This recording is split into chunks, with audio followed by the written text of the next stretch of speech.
Sex? Oh, calm down. I know, just saying the word out loud is already enough to make some people squirm. But let's face it, whether you're in New York, Tokyo, or Casablanca, it's something we all think about. And yet, in Arab countries, talking about sex is like trying to order bacon at a halal butcher, awkward and completely off limits. So let's dive into these taboos with a bit of humor and honesty, shall we?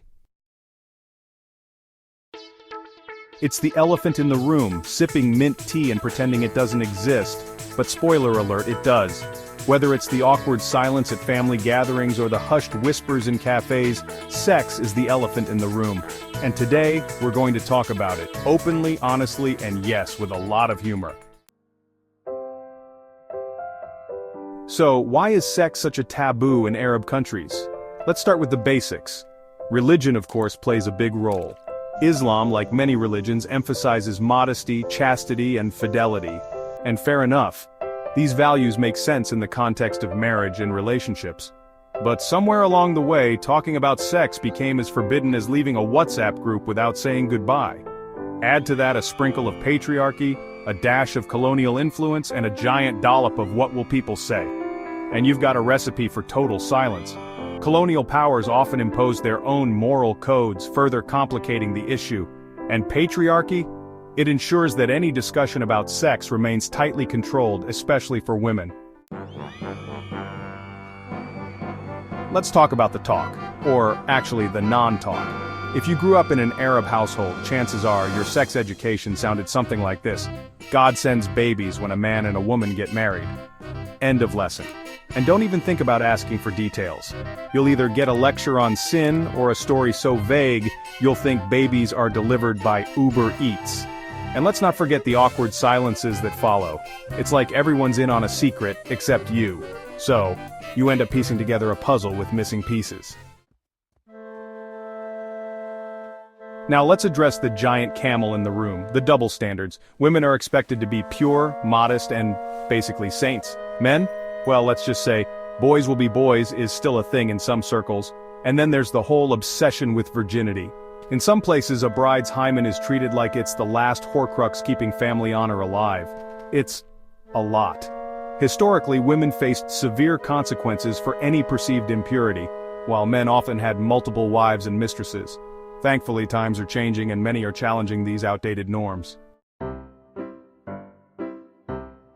But here's the funny part. Despite all the taboos, Arabs have the best sense of humor about it. Sex jokes? Oh, they exist. They just come with a wink and a side of plausible deniability. Man, what do you want in bed? Wife, more space. See? Humor is the secret language that lets people laugh through the awkwardness while still pretending they're too modest for this kind of talk. And let's be honest, who doesn't love a good laugh to break the tension? But things are changing, slowly. In the digital age, young Arabs are starting to have more open conversations about sex, gender roles, and relationships. Platforms like YouTube, Instagram, and even TikTok are full of creators tackling these topics. Sure, they get some backlash, but they're breaking the ice one post at a time. And let's not forget art and literature. From ancient works like to modern novels and films, Arab cultures have always found creative ways to explore intimacy, even if it's wrapped in metaphors thicker than mom's couscous. Podcasts, online forums, and blogs are also becoming popular spaces for these discussions. So, where do we go from here? It's clear that breaking the taboo around sex isn't about throwing out tradition, it's about creating space for honest conversations. Because let's face it, pretending sex doesn't exist hasn't exactly worked. Spoiler alert. People are still having sex. We need comprehensive sex education that goes beyond biology. Let's talk about consent, relationships, and yes, pleasure. And while we're at it, let's ditch the double standards. Honor isn't something that should depend on a hymen or a man's ego. Comprehensive sex education is crucial. It's not just about biology, but understanding consent, healthy relationships, and mutual respect. Let's create a future where everyone feels respected and informed.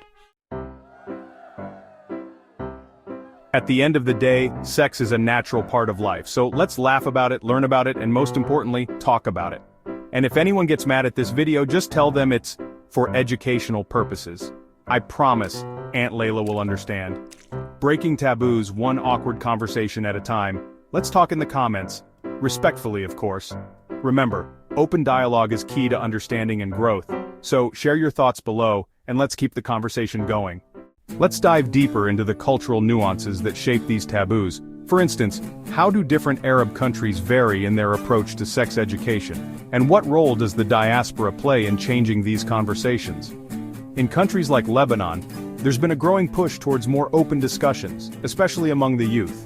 Yet, in more conservative regions, such as Saudi Arabia, the topic remains largely off-limits, cloaked in layers of tradition and religious orthodoxy. The diaspora, scattered across the globe, often finds itself at the intersection of these contrasting worlds. In Western countries, Arab communities may adopt more progressive attitudes, driven by the need to adapt and integrate, while still holding on to their cultural roots. This duality creates a unique space for dialogue and transformation. So, how do we navigate these diverse landscapes? By fostering empathy, understanding, and a willingness to challenge our preconceptions. It's not about erasing cultural identities, but enriching them through open, informed conversations. Join us in the comments to share your thoughts and experiences. How has your cultural background influenced your views on sex education? Let's learn from each other, one story at a time.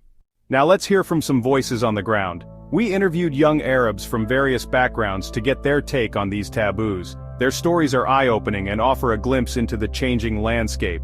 Interviewee 1. Growing up in Egypt, sex education was almost non-existent. My friends and I had to rely on the internet, which wasn't always accurate or safe. Interviewee 2. In Lebanon, things are slowly changing. There's more openness among the youth, but we still face a lot of resistance from older generations. Interviewee 3. As a Saudi woman living in the UK, I've had to navigate a lot of conflicting messages. Here there's more freedom to talk about these issues, but I still feel the weight of my cultural upbringing. Interviewee 4. In the UAE, there's a delicate balance. On one hand, there's a push towards modernization, but on the other, traditional values still hold strong. Interviewee 5. Being part of the Arab diaspora in Canada, I found it easier to have these conversations. However, it's still a challenge to reconcile my cultural heritage with the more liberal views here. These voices, each unique yet interconnected, highlight the complexities and contradictions that come with navigating cultural taboos.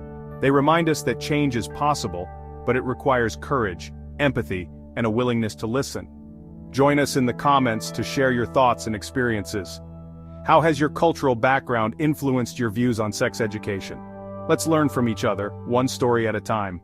Finally, let's look at some successful initiatives and movements that are making a difference.